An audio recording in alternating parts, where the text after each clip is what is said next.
Programming পল্লীতে আপনাকে আবারও স্বাগতম। শুরু করে দিচ্ছি আজকে টিউটোরিয়াল। এটা হচ্ছে আমাদের সেকশন 7, আমাদের মাইক্রোসার্ভিস প্লেলিস্টের সেকশন 7-এ চলে আসছি আমরা।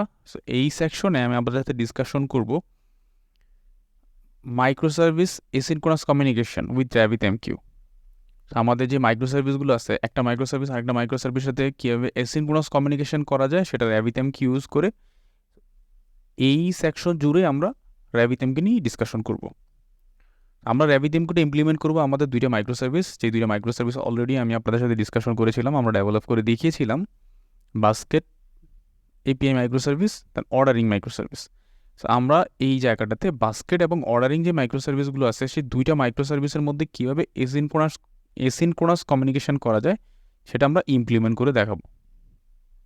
তো আমি একটু বিগ পিকচারটা ওপেন করি, আমাদের বিগ পিকচার। সো এটা হচ্ছে আমাদের বিগ পিকচার। তো এখানে আমাদের যে মাইক্রোসার্ভিসগুলো ছিল সবগুলো এখানে আছে। সো আমরা এখান যেটা করব, আমাদের বাস্কেট এপিআই যে মাইক্রোসার্ভিসটা আছে, সো বাস্কেট এপিআই মাইক্রোসার্ভিস এবং অর্ডারিং এপিআই মাইক্রোসার্ভিস, সো এই দুইটা মাইক্রোসার্ভিসের সাথে আমরা এসিনক্রোনাস কমিউনিকেশন করব RabbitMQ ইউজ করে অ্যান্ড ম্যাথ ট্রান্সলেট ইউজ করে। আসলে সিনারিওটা আসলে কি? সো যারা এই পর্যন্ত আমাদের সাথে ছিলেন তারা অলরেডি জানেন। সো আমরা বাস্কেট এপিআই যে মাইক্রোসার্ভিসটা আছে সেই মাইক্রোসার্ভিস আমরা ডাটা স্টোর করছি রেডিস ক্যাশের মধ্যে, অ্যান্ড অর্ডারিং মাইক্রোসার্ভিসটা এসকিউএল সার্ভারের মধ্যে আমরা ডাটা স্টোর করি। তো আমরা যখন কোনো একটা আইটেম পারচেস করার জন্য আমরা কার্টে অ্যাড করব, সো যখন আমরা কার্টে অ্যাড করব তখন আমাদের এই ডাটাগুলো থাকবে হচ্ছে বাস্কেট এপিআই থ্রু দিয়ে আমাদের রেডিস ক্যাশের মধ্যে ডাটাগুলো স্টোর হবে।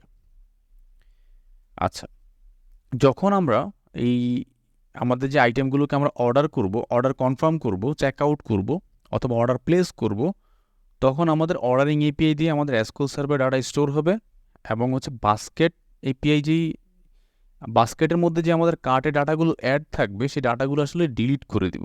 সো আমাদের দুইটা কাজ হবে এখানে। দেখেন, আমি যখন চেক আউট করবো, চেক আউট করলে আমার রেডিস ক্যাশ থেকে সব ডাটা ডিলিট করব এবং সেই ডাটাগুলো আমি অর্ডারের মাইক্রোসার্ভিস দিয়ে অর্ডারের মধ্যে ডাটাগুলো স্টোর করব। দুইটা কাজ। এখন একটা জিনিস করতে পারি, সেটা হচ্ছে আমরা যখন চেক আউট বাস্কেটের মধ্যে আমরা একটা চেক আউট লিখলাম, সেই চেক আউটটা যখন ধরেন আমরা ডিলিট করব, প্রথমত ডিলিট করলাম, প্রথম করতে পারি পরেও করতে পারি, সেটা হচ্ছে ডিফারেন্ট কেস। সো আমরা ধরুন ডিলিট করলাম, ডিলিট করে হচ্ছে আমরা অর্ডারিং এপিআই কল করে, যেহেতু আমাদের অর্ডারিং একটা এপিআই সার্ভিস, এপিআই হয়ে গেছে অলরেডি, আমরা এপিআই কল করে আমরা অর্ডারটা কনফার্ম করতে পারি।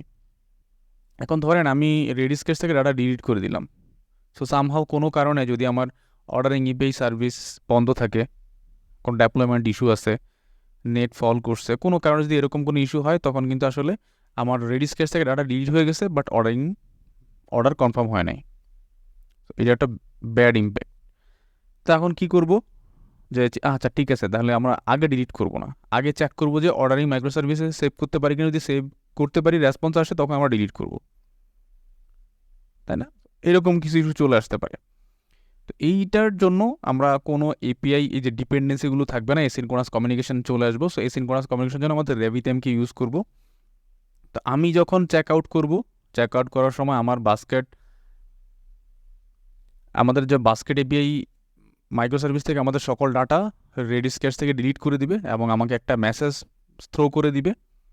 সো মেসেজটা হচ্ছে, এই মেসেজটা থ্রো করে দিবে সেটা হচ্ছে অর্ডারিং এপিআই যে মাইক্রোসার্ভিস আছে সেই মাইক্রোসার্ভিসের জন্য, এই অ্যাপ্লিকেশনের জন্য, মাইক্রোসার্ভিসের জন্য। এই অ্যাপ্লিকেশন যখন রান হবে, যখন অ্যাভেলেবেল হবে, তখন এই মেসেজ ব্রোকার তাকে পুশ করবে যে তোমার একটা মেসেজ কিউ আছে, সেটা তুমি সাবস্ক্রাইব করো। যখন ওই মেসেজ কিউটাকে আমি রিড করব, তখন অটোমেটিকলি ওই ডাটাটা আমার আসলে অর্ডারিং মাইক্রোসার্ভিসে চলে আসবে। সো এইটার জন্য আমার এটা কন্টিনিউয়াসলি লাইভে থাকতে হবে এরকম কোনো ইস্যু নাই, কোনো প্রবলেম নাই। সো এইটাই হচ্ছে আসলে এসিনক্রোনাস কমিউনিকেশন। সো আমার যখন বাস্কেট মাইক্রোসার্ভিসটা রানিং, আমি চেক আউট করলাম, সে একটা মেসেজ ব্রোকার ক্রিয়েট করলো, আমার বাস্কেট থেকে সব ডাটা রিড করে দিল।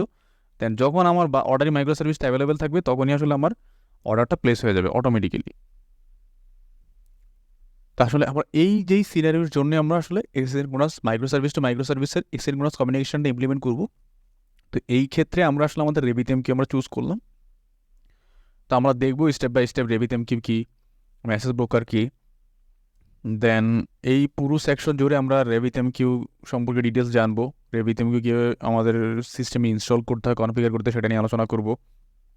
দেন হচ্ছে মেসেজ ব্রোকার কি, মেসেজ ব্রোকার সম্পর্কে জানবো।